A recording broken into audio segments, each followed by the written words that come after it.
two in blue, are they conflicting with one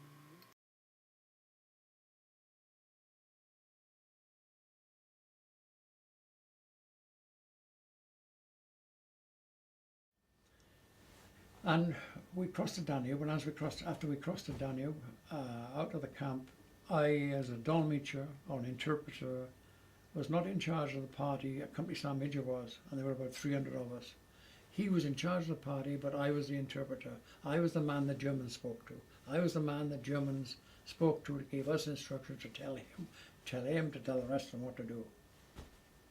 When we got to this village, Straubing, and company sergeant major said, between ourselves, we've had enough of this bloody nonsense, because we were going around in circles. Because the Germans, we realised, and I've realised since, were simply using us as hostages. They had us as a hostage for either, and hopefully, the Yanks or the British, because we were walking away and being forced to walk away from the Russians. And we finished up down here in Czechoslovakia. And on this Sunday morning, or Saturday actually, after crossing the Danube, they blew the Danube bridge up behind us, and Adam Pfeiffer was the Feldwebel, German Feldwebel, in charge of this party, and I became, I was going to say friends, because friends don't fight, eh? So he was no reason for him to fight me, shoot me or anything else, and no need for me to do the same to him. Over a period of almost 3 weeks, I suppose. I mean, I got to learn a lot about him. He came from Westphalia and had been a bank clerk. And he knew, as I knew, that the Germans had lost the war. How long it was going to continue, we didn't know. Where we were going, we didn't know. And the German army wasn't feeding him, neither they were feeding us. And we were actually giving part of our food to the Germans and some of the Romanians. Romanian youths, when we were first forced out of the camp, were all of us 18, 19 years of age.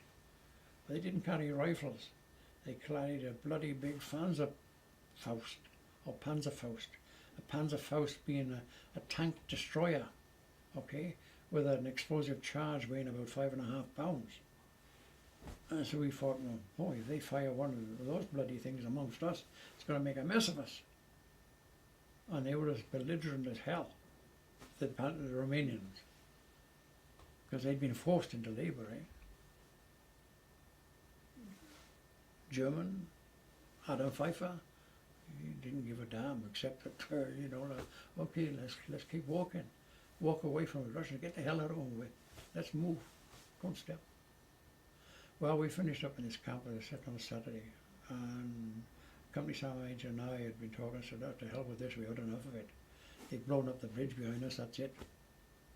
So we said to Adam, that's it, no more. We're not moving anymore. We're staying put. So he didn't argue. Another thing, I suggested to the company sergeant major that we take the lids off our tins and we put it in a large bin, POW, because the Americans upstairs with their fighter bombers were coming down and they were blasting, shooting and creating hell with their bombs. Everything had moved. And we didn't want to finish up that way. So we put POW on a big barn roof. And we stayed put. On a Sunday morning, aircraft came over and I knew it was an American. It was their colour, and then we saw the star.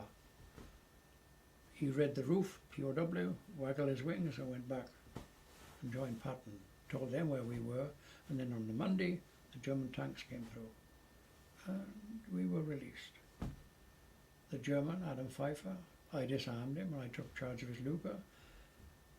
I didn't bring it back with me because I knew damn well I'd be searched when I got to England, so I sold it to an American for a carton of cigarettes or something. And Adam Pfeiffer went in as a prisoner and I walked out as a free man. The Yanks came through with trucks about 3 days later.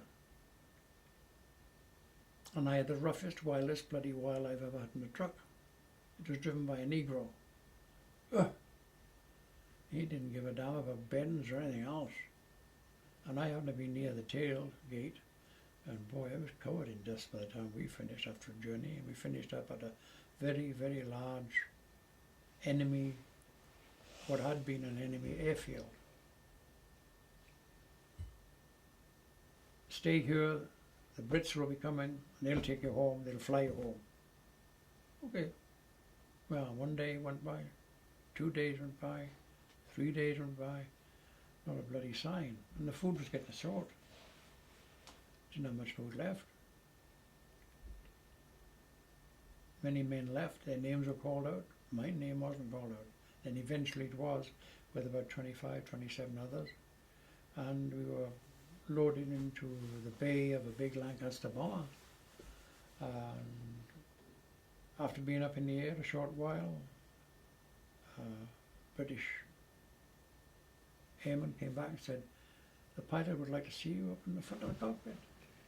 My first air ride ever in my life in a big aircraft. It's cold as hell in a bomb, but there's no heating or anything, and it was cold. So I went up the cockpit. It was a little warmer there. He said, would you like to see what we did in Nuremberg? I said, sure as hell would. So he flew over Nuremberg and around it, and it was devastation. And I've drawn in my mind what I saw. Then we flew home. I did ask the pilot, I said, can some of the other men see this? Because they were in the same position as me. He said, sure. So they changed places. Eventually got back to England. And I remember being met by a pastor and crying. And his hand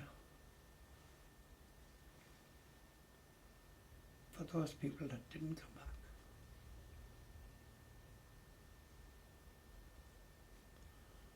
And I swore to try to get Posnanski brought to justice, but I didn't. I never found out if he was ever caught for doing what he did.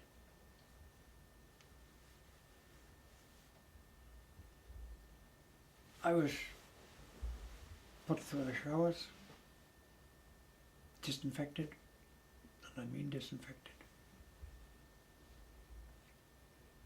I don't know how many ounces of DDT they were on me, as with everybody else. Because all my time I've been talking to you, I've never mentioned the pest of living with lice